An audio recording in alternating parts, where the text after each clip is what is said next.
Also jump at that one. You do not have to jump at the corner of it. Ladies and gentlemen, let's get ready to crumble! I'm Joshua Kemble, and welcome to Joshua Kemble's Livestream. I've been a freelance illustrator and graphic designer for over 20 years. I was an art director for 9 years. And when I'm not art directing and working on illustrations and graphic designs, I'm working on comic books and graphic novels, and that's usually what I do during my streams. And while conversations can go all over the place on this stream, from spicy and entertaining to goofy and silly, one thing stays consistent throughout every stream. I'll always be working on art. So pull up a chair, get your art supplies out, and get ready for an entertaining show that'll keep you company while you work on your own personal art projects. This is Joshua Kemble's Art Stream.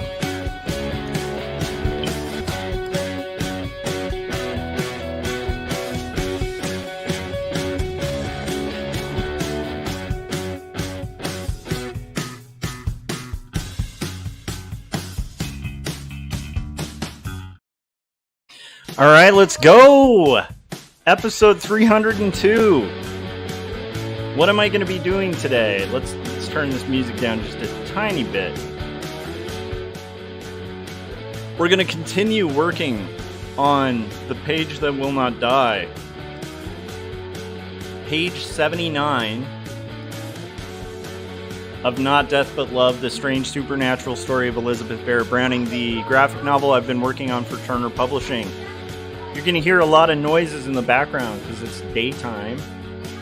I have a meeting at 10:30 with an author and my literary agent, so hopefully that goes well, but I'll probably be taking off around 10 to kind of attend to that meeting. But till 10, I want to basically work on shading page 79 of Not Death But Love, and we'll see how far we get. This won't be a super spicy stream. This is just going to be an art hangout where we're just working on stuff and seeing where things go. So here we go. Let's do this. All right, so I'm going to transfer to the art stream where you can kind of see what I'm working on. It's this crazy crowd scene. I'm working on shading for it. And that's basically what I'm going to do is just kind of rock the shading on this business, and we'll see, who all shows up. It's pretty early in the morning.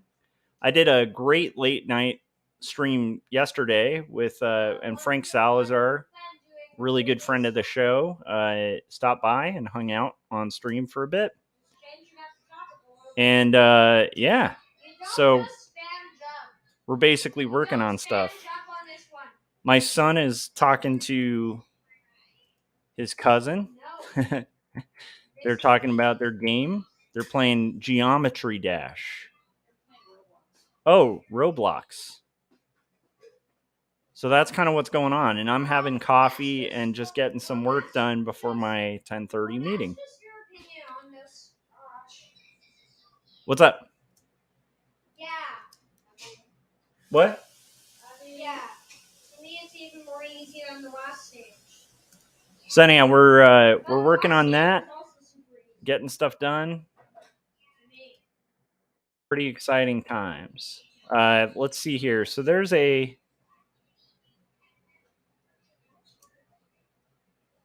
this is just a beast of a page, but I'm happy with how it's coming out. Like, I feel like it looks pretty cool. And basically the goal is just to kind of shade this up and make it more kind of realized.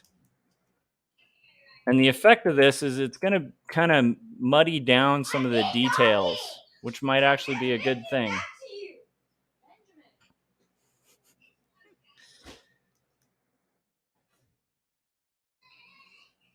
made it.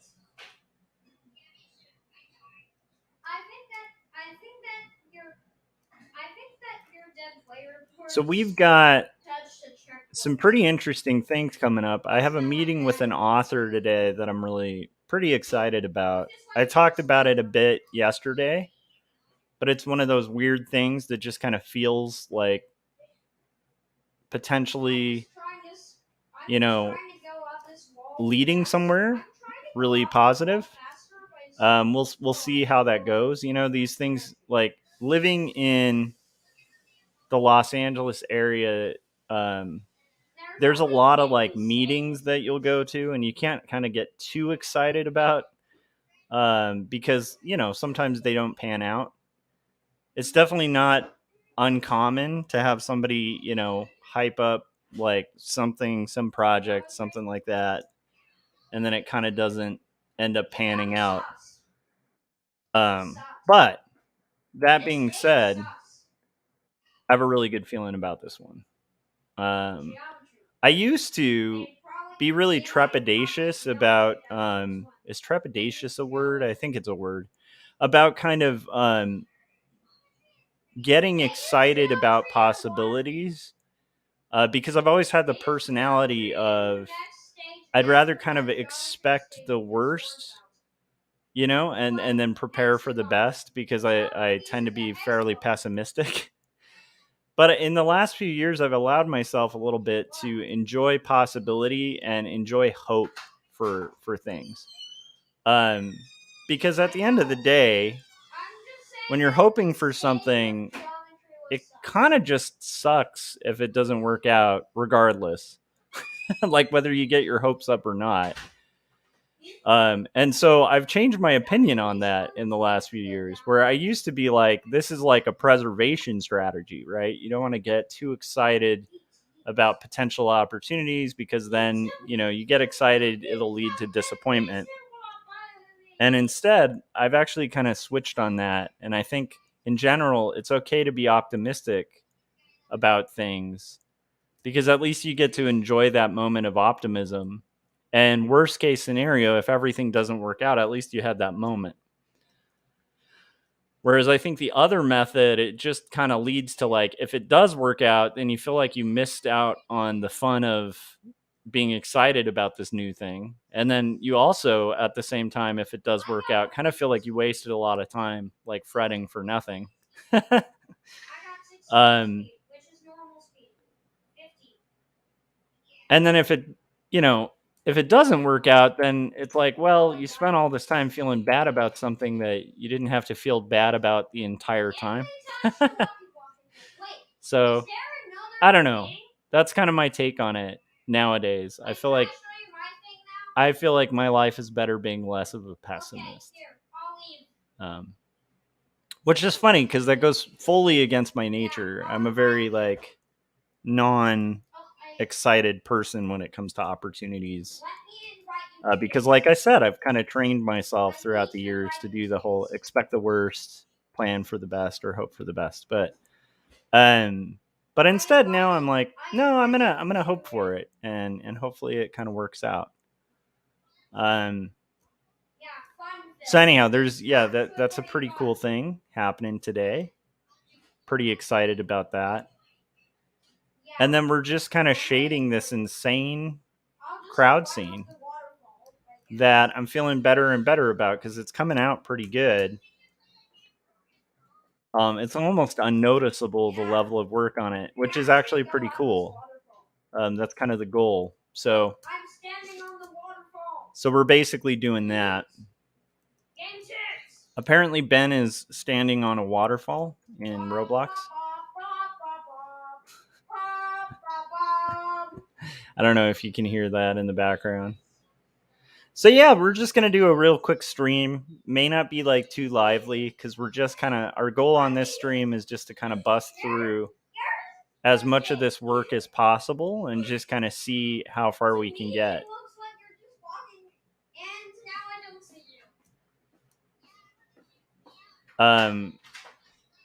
But it is good to get as much of this done this morning as I can, because at the end of the day, this page, I would like to hopefully at least get to colors today on it. If not, just knock out the entire page. That would be pretty cool. I'm hiding in a bush. What do we have here? Okay, this is our little map.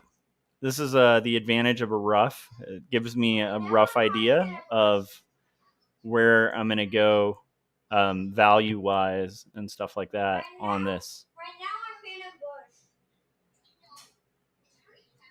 Why am I in a bush? I don't know why I decided to go in a bush, but so we'll see exactly how far we can get before 10 o'clock. And from what I saw, I think that Scott Circlin is live streaming today at 10. So if anybody's watching this and watching it at the time, it looks like we don't really have a lot of watchers right now. But if anyone's watching this after the fact, make sure you check out Scott Circlin's live stream. It looks like he's going to do one today. I unfortunately won't be able to make it to Scott's because, I mean, I'm going to be, you know, in that meeting. So, but anyhow, it'll be fun to watch Scott do his live stream and stuff like that. This page is just a beast. It's taken a long time. And we're not even halfway through it. Although I do want to really highlight, in case you guys weren't watching the stream yesterday, I snuck Frank Salazar into the background here. So hopefully we'll see what the publisher says, but I'm kind of hoping we can have like a little Captain Goggles sitting in the balcony seat watching this magic show. yeah. I really want to highlight the coolness of this building too, because this theater is really cool. It's called like Teatro Niccolini. And so I feel like doing the whole crowd is really important. We got Philip Chandler saying, good morning, Josh. How's it going, Philip? How you doing, man? Do you have work today? I wonder, do you have the day off? Philip did a pretty fun live stream the other day. He's got a good setup, I think, for showing traditional stuff, which is hard to do. I used to have that all rigged up here, and I might have to re-rig it at some point because I like to traditionally ink. But I've been on this project for so long that I haven't traditionally inked in a while, so I really will have to kind of go through all the stuff that Philip's going through to like set that up so it's possible. He said, I'm not too bad. I have today and tomorrow off. Nice. Nice. We're doing a pretty short stream today where it's going to be potentially just live streaming till about 10. I think that Scott, though, I believe he's live streaming around 10 today. So what I'll do is once I'm done with my live stream, I'll just kind of send people Scott's way. And we'll hope that meeting goes really well. It's nothing huge. It's mostly about like a pitch, like a potential pitch that we might shop around. And assuming all goes well, we'll see how that goes. It's a lot left up to fate with that kind of thing.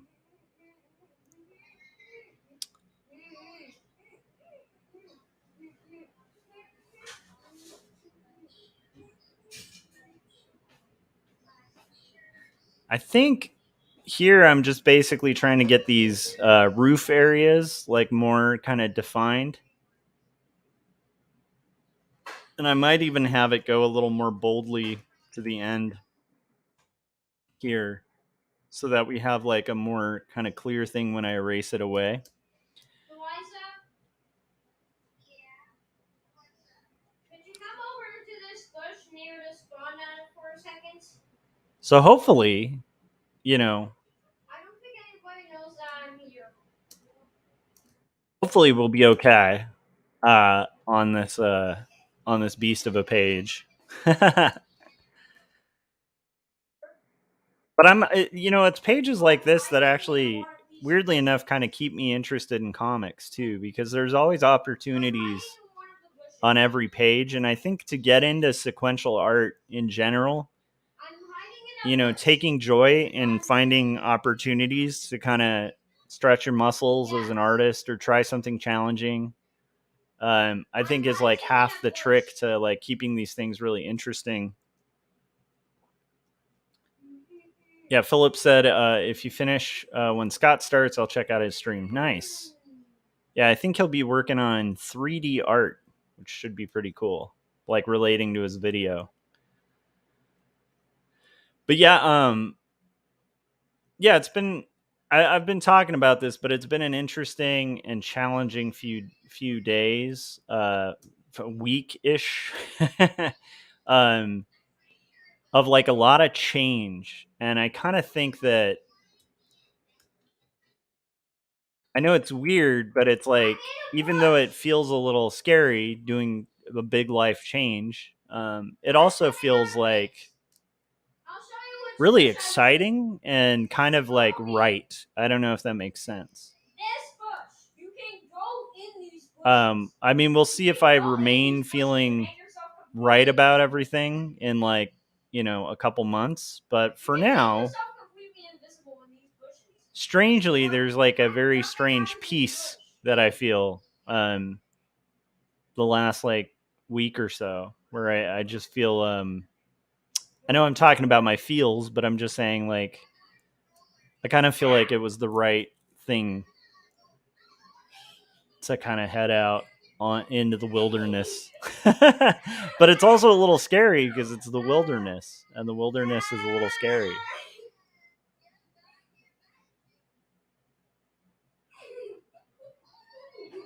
But I do feel like there's points in our lives where we reach like peaks and see certain seasons are done, and it's kind of time to move to the next season or whatever. And I feel like I hit that pretty recently. I kind of knew I had hit that for like probably like half a decade, and yet I kind of stuck in the place I was at because of comfort. And so it's like I don't know if that makes sense, but I think it's like a really healthy thing. Philip said, I'm kind of inspired by what Scott's doing. It's sort of what I eventually want to set up with my channel. Nice. It's cool.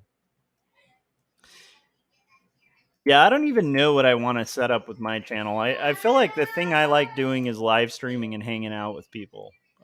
Weirdly enough, like yesterday's stream, that's where I feel at my best, is like hanging out with people like Frank and just having real frank and honest conversations. Kind of feel like that's where I want to continue. And then hopefully make more art that's like not just comics. So as I'm kind of going on this journey, depending on how many comics I'm going to have to make, because it's looking like there might be more on the dock to kind of work on comic wise. Let's check out where we're at. Yeah, this is starting to come together. It's kind of amazing in art. Like, to me, this is one of the fun things about art is like you really do quite often get rewarded for patient work. I remember when I was in graduate school, there was this lady, Marion, who was an incredible artist. I think teaches drawing and painting now, but she was going to grad school same time I was. And we'd be up like late in the grad studio working, and she would work on these very meticulous oil paintings that were like full and composed of like crazy amounts of layers. Now that I think about it, they might have been acrylics, but they were done like it was done with a ton of layering.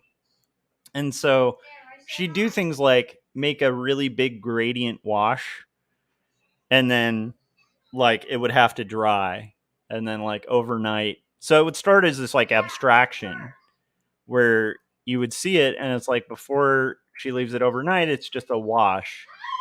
And then the next day, she'd go over it, and my son is having like a wild video game adventure with his cousin on the phone. That's what you're hearing in the background. Anyhow, That's too dark to me. That's too dark. I kind of want to pull back, or maybe we'll just add some lighter areas here. I want to redo this pillar. I wasn't too happy with how dark that got.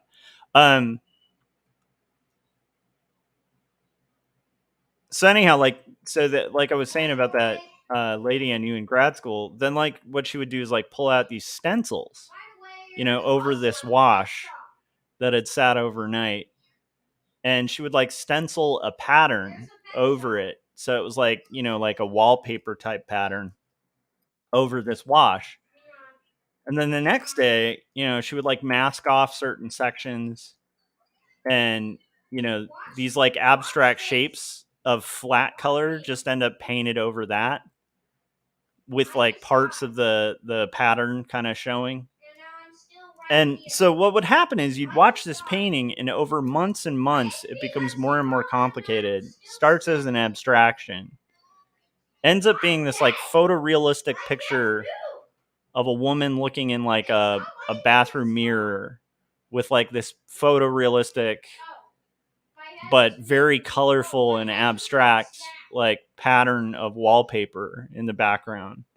And you'd see like all this meticulous planning and patience like pay off like tenfold, because it would have this result of like, how the hell does someone paint this?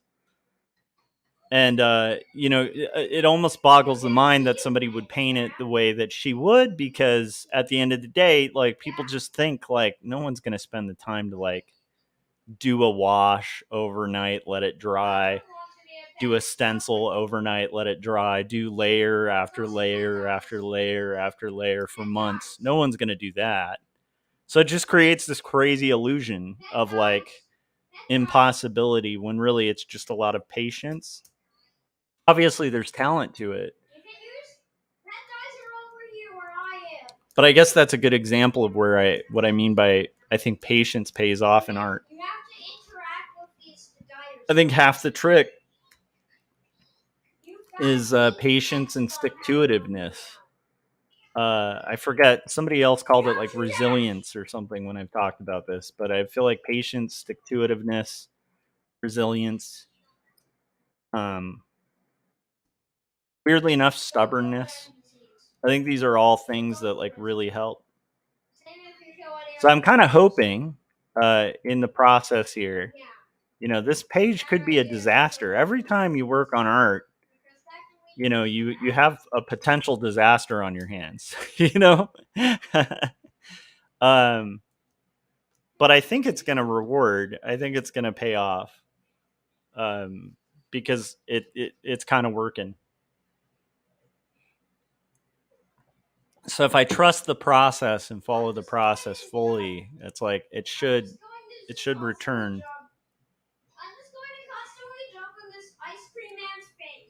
I think it's kind of like any sort of investment, where at some point, you have to invest the time.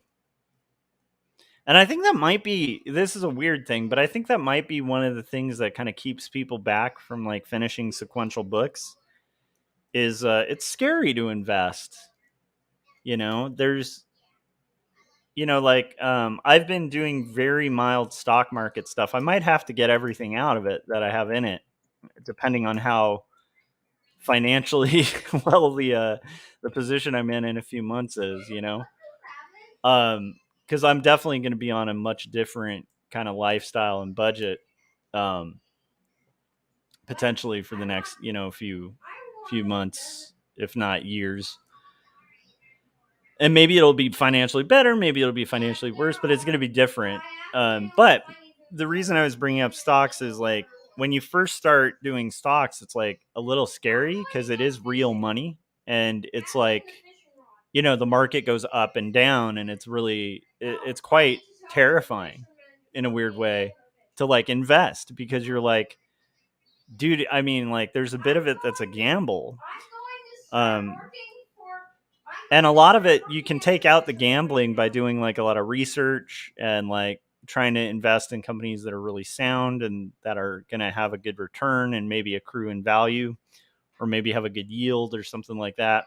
But at the end of the day, there comes a point where you kind of have to pull the trigger if you're going to do it. And if you're too risk averse, you're probably never going to hit the stock market. I'm at the fishing area. I think of books the same way, where I think a lot of artists forget that art is kind of risky. Art is risky business, and we have to kind of. It reminds me of, I've talked about this guy before, but this teacher I had at Cal State Long Beach that I think is still teaching at Cal State. And if you ever have the opportunity, if you're like a young artist or something in California and you have the opportunity, you go to Cal State Long Beach, take a class with Yuji. He's this incredible life painting teacher. There's a lot of really good teachers there. But he used to have a saying that was just be bold. And I love it. I love it. I think that is a really great thing to tell artists, because at the end of the day, art is a little scary and you have to kind of be bold. And part of that boldness is like committing and investing in a project. And, like this book that I'm doing is insane. I don't know if it's going to pay off. It's a lot of work. But I want to do comics. I want to make good comics. I want to have a library full of, one of my goals is to have like a library full of hopefully really good books that are graphic novels that I've made. So far, I've made 2 completed graphic novels. I've made a bunch of short comics and stuff like that, but really for like full graphic novels that I've made, so far I've made 2 that have been published and, are on the shelf. This is number 3. It gets me closer to my goal of like making a bunch of cool books. I lost a fish that was very hard. So it's cracking me up because my son and my son and his cousin are pretty goofy, very excited about their games. So yeah, I feel like there's a fear that I think a lot of people let their lives be led by, and I kind of understand it because it's very tempting to kind of like give into fear. But at the end of the day, like part of committing to anything is like overcoming your fears and your reservations. Like obviously, don't walk into things blindly, but once you've done research and once you've kind of figured out as much as you can figure out about something, especially with art or a project, it's like there does come a point where you're either gonna do it or you're not. And it's kind of like the choice to have kids. I've talked about this before, but it's like, there's a lot of people I know that don't have kids and have talked about wanting kids. But at the end of the day, like they're kind of where I was for a long time, where, my wife and I, even when we decided we wanted kids, we were like, well, when we're in a financially better position, when we have this, when we have that. And then it just kind of dawned on us that like, wait a minute. Here's the thing. We're never going to be in a perfect position to do this. Like we never were going to be in a position to do this. So it's like, if we're going to do it, we just kind of have to do it.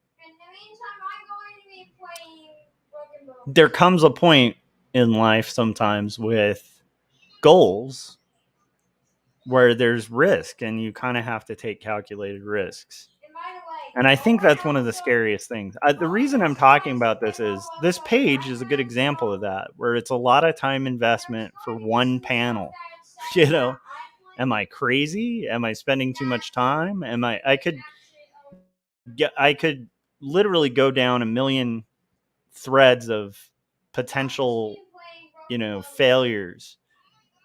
And yet, I'm going to kind of do it and dive in, and then we'll see,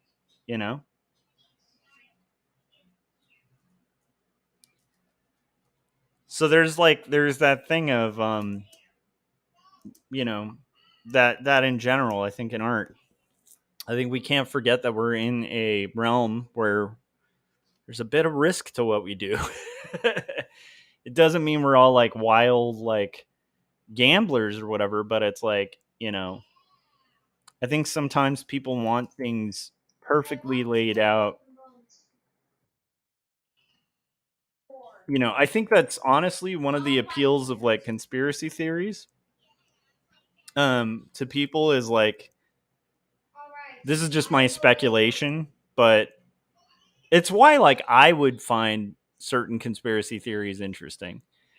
It's like it's comforting, I can imagine, to think that things are really simple and that like all things can be explained by like one thing. It's less fearful, right? Because if there's like one mega villain, then it's like, I mean, think about like a plot for a movie, right?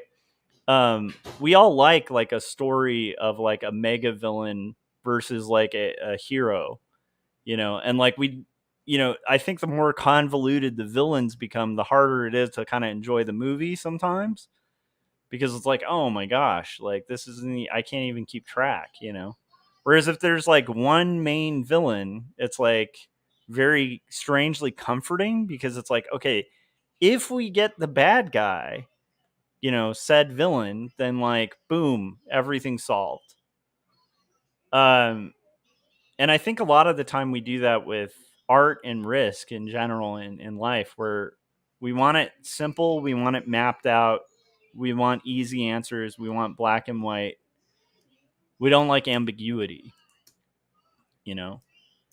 And that makes sense because ambiguity is scary. But welcome to the world. Life is very ambiguous. And that's a really hard thing if you're waiting for a clear platform to like jump into trying something with art, you know. But like one thing that's beautiful about learning art is you start, when you're taking like life drawing classes or whatever, when you have a decent teacher, they're usually going to walk alongside you. If you're like drawing like really reserved and you're like scared as you're drawing your lines, and you're focusing on like rendering an eye before you've really worked out the whole picture, usually you'll have a good instructor who comes by and just like goes, "What are you doing? You're too tight. Like loosen up. Like be bold, be brave, like do the thing. Like do it with confidence, like assert your line." Nice. Frank said, or sorry, Scott just came in and said, "Hey guys, Phil, I would love to see what kind of content you're wanting to create. I'm having much fun on my channel, just hopping. Oh, hoping. I thought you said hopping. To put it in front of more people. I think what Scott is doing on his channel is amazing. I'm gonna send people your way. Scott, you are streaming at 10, right? Because I want to send people your way, because I'm going to be actually heading out at 10 for that meeting that I've told you a little bit more details about. But I have that meeting with my lit agent today. But I plan on sending people in your direction.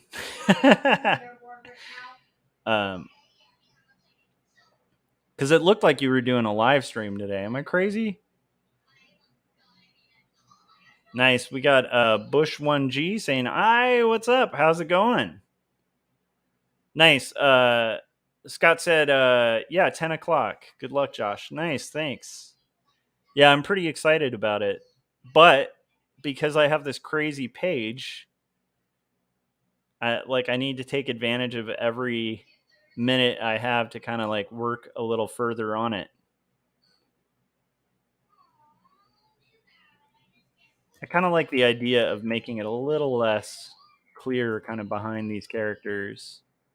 We kind of get just a little bit more bold. But anyhow, so I guess what I was talking about with like risk and kind of boldness is,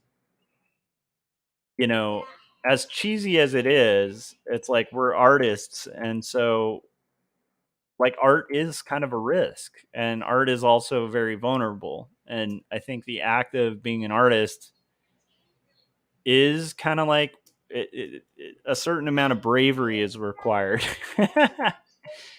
And some of that might just be in the way you're drawing. Like, you need to have confidence. Like, weirdly enough, anyone who's drawn knows this. It's like, if you lose your confidence when you're drawing, your line quality, your art just kind of starts suffering. Your ability to kind of plan, a lot of that. It's like a mindset thing, as corny as that is. RSC Art Ralph Contreras said, "Hi, everybody." Hi, Ralph. How's it going?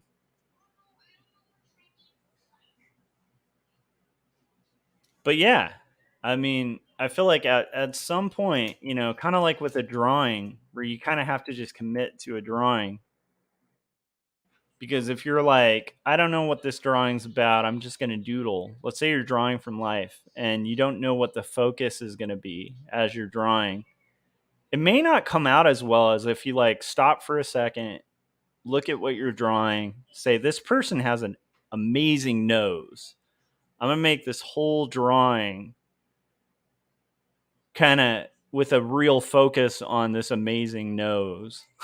Like, if you kind of have, I'm not saying all your drawings should be focused on somebody's nose, but my point is, you'll probably have more likelihood of communicating something effectively if you kind of pick a direction and try it, And I think, this might be just me, again, this is just my opinions and my thoughts, but it's like, I do think to an extent, like, we're in a much better place, I think, as artists when we try. And to me, I'd rather epically fail trying than like just kind of in a mediocre sense, just kind of get by. Because I feel like you need to either epically fail or epically succeed. Like, it doesn't mean we should be taking wild, ridiculous risks, Um, but it's just one of those things of, I think a riskless life is gonna be kind of like not investing. Like, might very much like have a kind of okay mundane existence, but I think investment is part of the game, for reward. That's my thought. However, smart investment, right? It doesn't mean you just jump out there and go nuts. I wanted this to kind of fade a little bit as it gets into the foreground, because the main light source is going to be coming from the stage, in theory.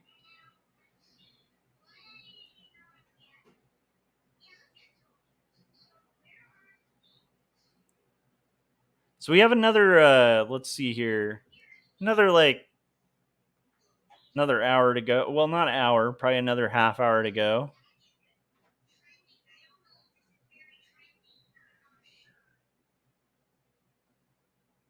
And then I will send you guys Scott Circlin's way. Scott's doing a live stream at 10. I'm actually pretty happy with how this is coming out. Like, it's looking pretty cool. The sections that are shaded, Your phone screen is so messed up. It's moving all over the place. Why did I do that? Hold on. Go back. Okay. I do kind of want to do some of these sections, and we'll see where this goes. Ralph said, "So true, Josh. I epic fail all the time, but I keep trying." Exactly, and I think like epic failures are more commendable than like just playing it safe all the time.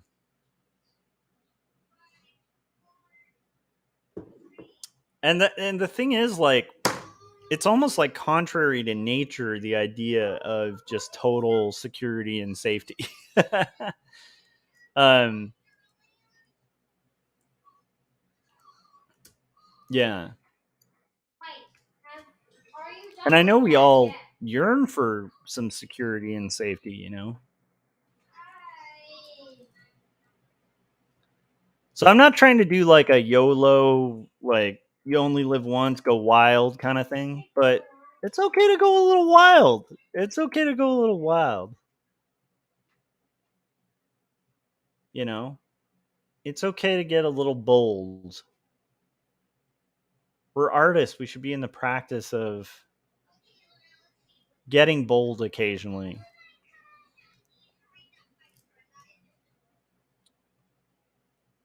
Be bold and brave, I guess, you know? That's what, at least that's what I've been thinking about recently. Again, maybe I'll change my tune in a little bit, but that's what I've been feeling lately.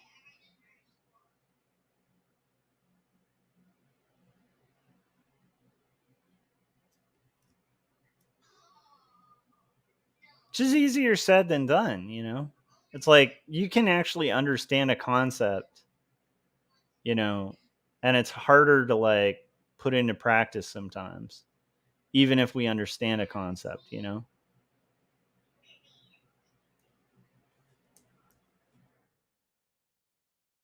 Okay, guys, I'm going to play a trailer real quick for my book, Jacob's Apartment. If you guys haven't yet, you know, and this is providing some entertainment for you, please hit that like button while the trailer is playing. And that by that I mean you, like the passive person who's sitting there and going, I'm watching. I don't need to hit like. No, no, no. Hit like. It takes 2 seconds. It helps the channel, helps me make more content. I'm gonna play the trailer for Jacob's Apartment, and we're gonna come back. And we're gonna finish this theater, and it's gonna be awesome. Okay, here's the trailer for Jacob's Apartment.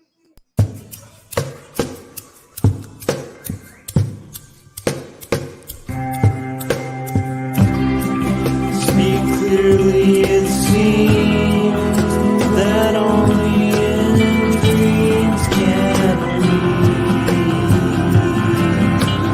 be these things we've seen and walk around breathing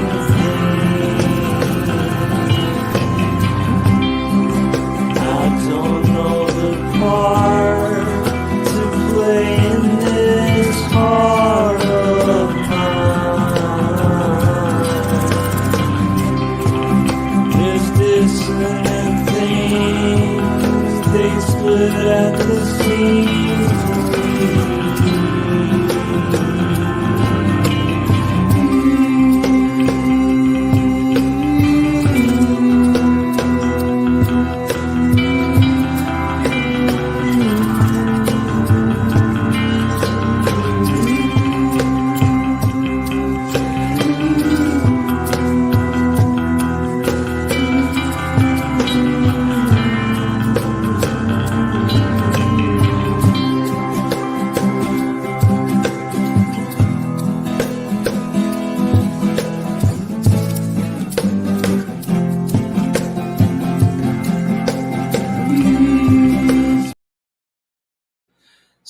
So tied in. Oh, by the way, if you're tuning in, this is episode 302 of my live stream. We're working on shading, page 79 of my graphic novel, Not Death But Love, The Strange Supernatural Story of Elizabeth Barrett Browning. And we're talking about boldness and bravery in art, weirdly enough. So I took a pretty big, for anybody who maybe is just tuning in, I took a pretty big risk by leaving a really comfortable position as an art director. And it's kind of like a step of faith in a weird way. And it might be something I regret later. But it was just time. And in the meantime, you know, I have a meeting coming up, and it's something that I feel really led to do. I feel really excited about, and that could lead in, you know, utter failure as well. But I'm really excited about it, and I'm excited about the project, and I feel like it's the right thing to do artistically. And I think art's important. And I think it's okay to say that. I think we're in a society that wants to prioritize like commercialism to like this extremely ridiculous extent, you know, to where we're completely reliant on it. I don't know if it makes sense, but like filling garbage cans of like just art that is meaningless. And I don't mind, I don't mind if I have to fill the garbage can every once in a while, but I want to take a shot at something better. Chris was saying it's that challenge in the Last Crusade. Leap off and choose that grail. Yeah. I think most things in life are kind of worth a little bit of risk. And my friend Chris could actually testify to this. I'm not a guy who takes bold, wild risks all the time. Like I'm a pretty like nerdy, very like play it safe kind of guy. But I think that, yeah, I mean, like, I think Chris, did you have UG? I hope you had UG. I was talking about UG's Be Bold thing, and it's taken on so much more meaning as I've gotten older. Because as an artist, you just kind of have to. You have to be bold and take risks. Sometimes, sometimes the risk is worth it. And so I think, yeah. Chris said Joshua Danger Kemble. Danger is my middle name. That's what I was known by. But no, I just feel like what is the old phrase? Like, what good is it if you gain the world at the cost of your soul? I think that's a really good thing to consider. Again, like we can't all be idealistic. We can't all be like Holden Caulfield, like, trying to save kids from like falling out of the wheat field or whatever. It's like, you know what I mean? Like in fact, honestly, at this age, when I read Catcher in the Rye, I don't connect to it like I did as a kid. Now I read it and I'm like, yeah, okay, great. Life is phony sometimes. Like people suck sometimes, but grow up, like take care of your stuff. So I definitely don't think we should all be like walking around being like emo kids, just pursuing whatever. But I do think there are points in your life, at least for me, there are points in my life where the risk is something I should do. And I think now is that time. And I think it's a little, again, it can be a little scary, but it's like, it's also super fun. Like, again, I'm more amped about this meeting today.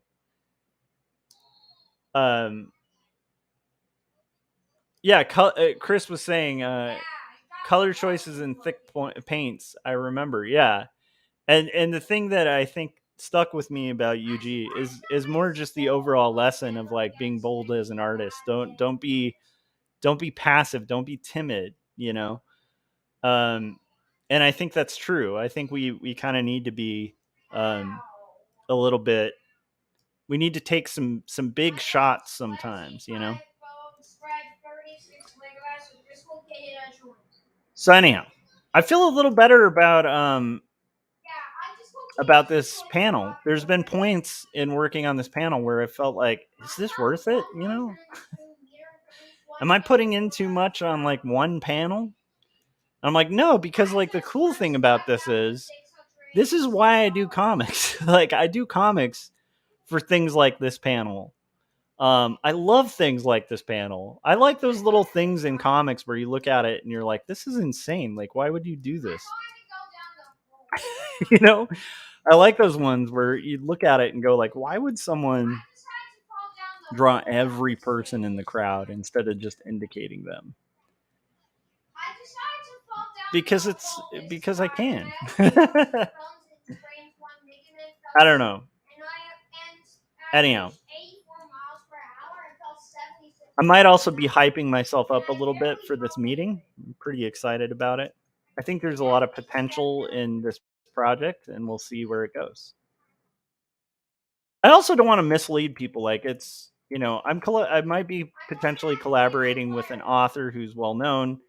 They may not be as well known as you would think. Like there's somebody I was familiar with.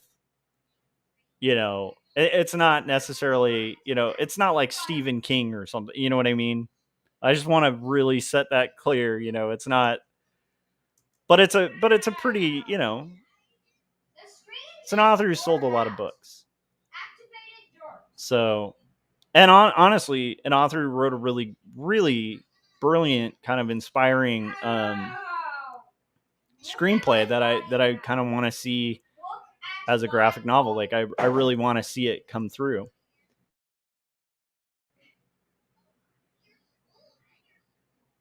Yeah, Chris was saying, hopefully someone enjoys the Where's Waldo-ness in a crowd scene. This is the first time I've damaged the skull that much. I think that I need to find out who that illustrator was who did Where's Waldo. I actually think that illustrator is amazing. I remember looking that up one day because I was kind of bored and was just kind of wondering, like who was the Where's Waldo guy again? How did that guy start his career? And I think from looking into it, like he had been kind of the crowd scene illustrator for years, like doing stuff for like the New Yorker and like a bunch of different editorial illustrations that looked like Where's Waldo, where they were these crazy crowd scenes. Chris said Martin Hanford. Ralph said the page looks amazing so far, dude. Thank you. But yeah, I think actually I really enjoy those Where's Waldo books a lot. I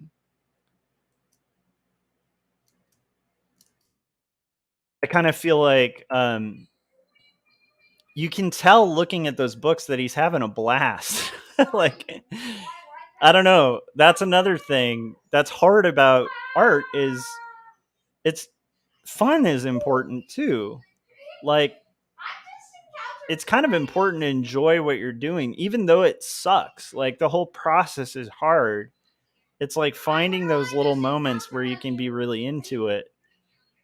I think that just translates. It's like this weird thing where if you don't care about something, it's going to show in the art. And so you have to find these like elements and areas to get really excited about.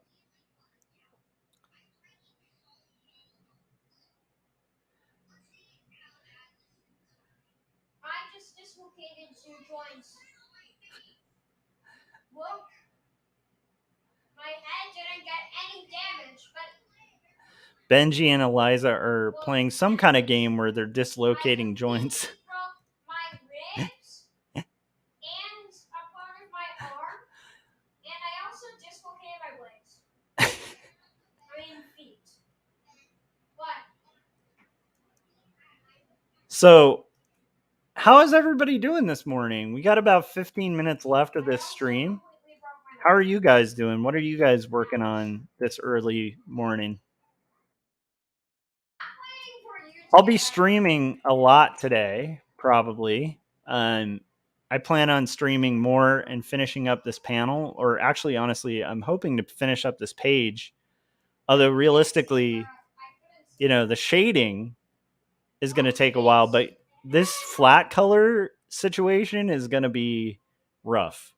like if you think about like a Where's Waldo page, a lot of people are like, oh man, those drawings. And I'm like, the flat color for that looks like the biggest nightmare known to man, because of all those heads. And it's like, and different like details and stuff. So that's going to be the key here is picking a limited palette and then going through it. Cause again, like that's another genius of the Where's Waldo stuff is he uses limited palettes. That's part of why it works. If he was using like every color in the rainbow, those pages would be hard to look at. I'm going to go down when you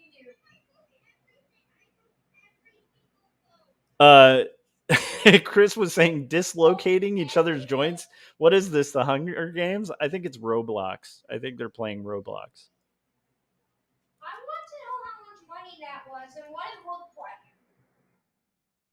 All right, so we're gonna have this go darker here because I actually want it to kind of almost vignette as it gets a little closer.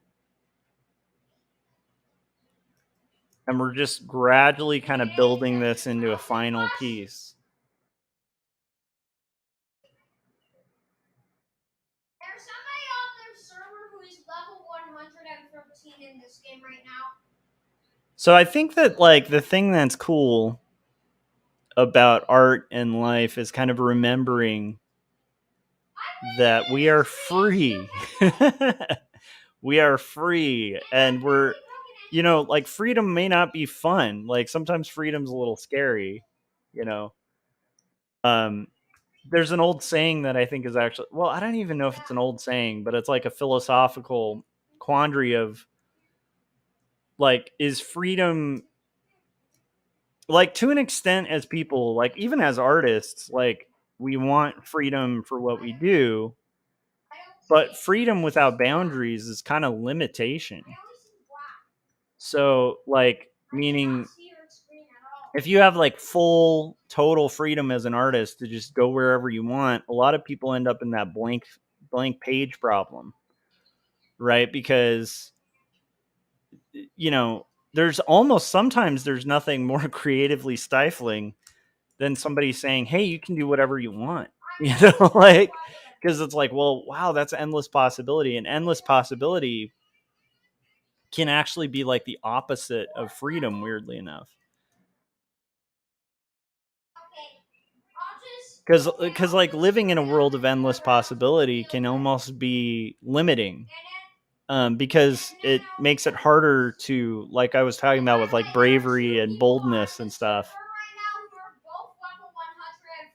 Let's say hypothetically, I'm like, um, at a point as an artist where I'm like, well, I'd like to do this. I mean, I'll be honest, you know, if I say the things that I'd like, you know what, we'll go through it real quick.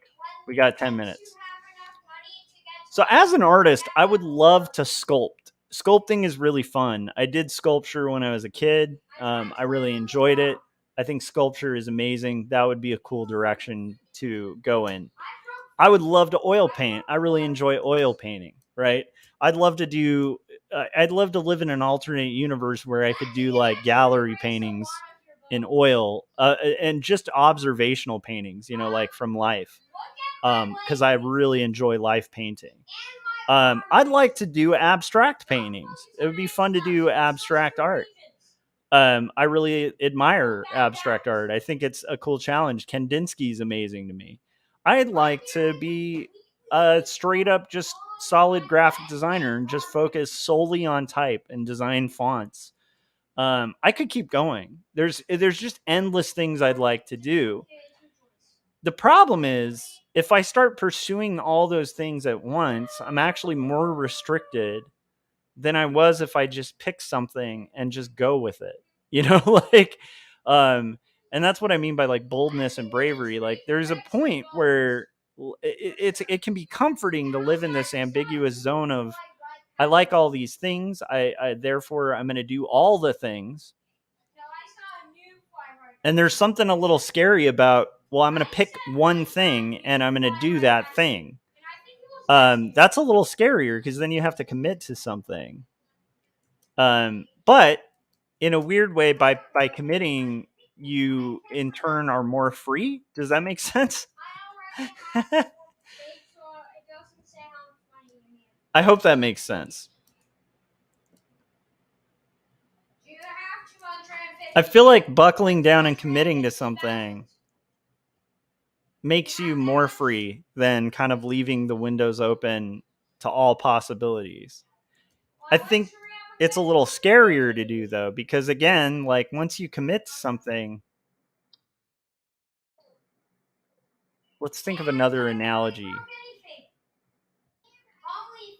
Let's say you were like a very physically talented person and you have the potential to pick any sport, you know, and like pretty much like, let's say you're a kid and people are just like, yeah, this person's so talented they could be a professional in like these sports or whatever. Now imagine if that person's just like, I'm going to get good at all the sports. Like, will that lead to any sort of professional career? Probably not.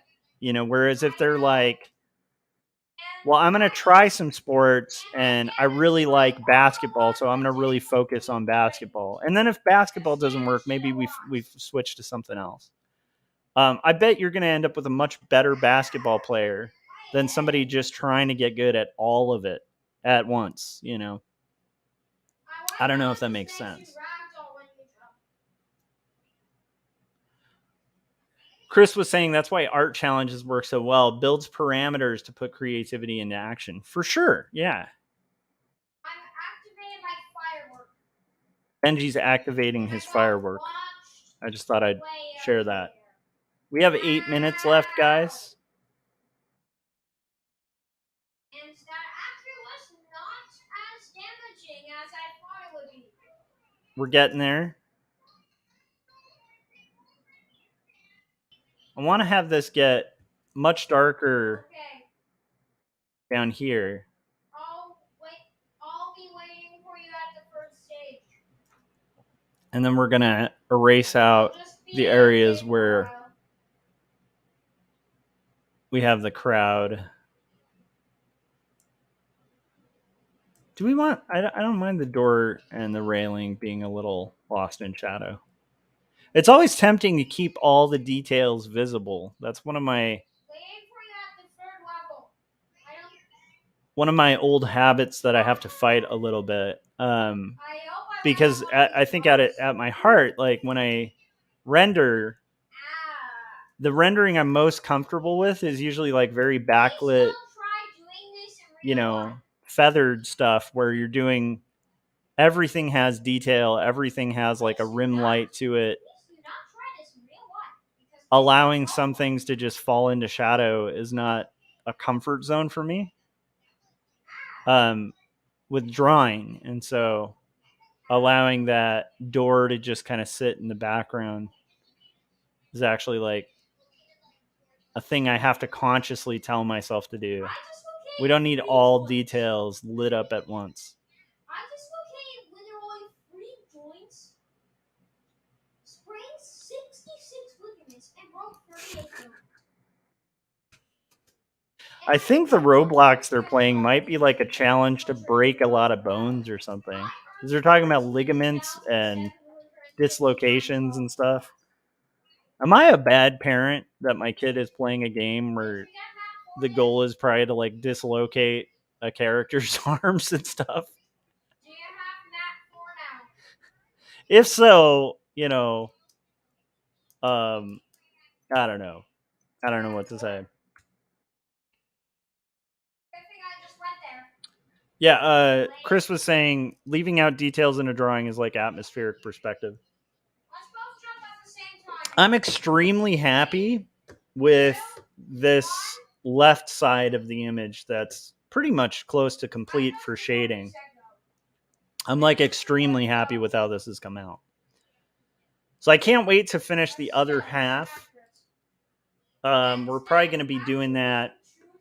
Maybe let's see how far we can get. Maybe we can get a little further on the other side now. But like I said, 10 o'clock, we're doing a hard out. You know what? Let's call it. I'm going to save what we got. Let's call it so that you guys have time to migrate over to Scott Circlin's channel. So CircWorks is doing a live stream right now at 10 o'clock. So you guys should all go to Scott's channel. Give him a like when you get there. If you can, tell him I sent you. And we'll do it almost like what they do on Twitch, where it's a raid. So we're raiding Scott Circlin. So if you guys want to know a place to go right now, Scott Circlin. If you're watching this after the fact, still, check out Scott's live stream. And then make sure that before you go, you've hit the like, that you've hit subscribe, and that you've hit the bell so you get notifications when I'm about to go live.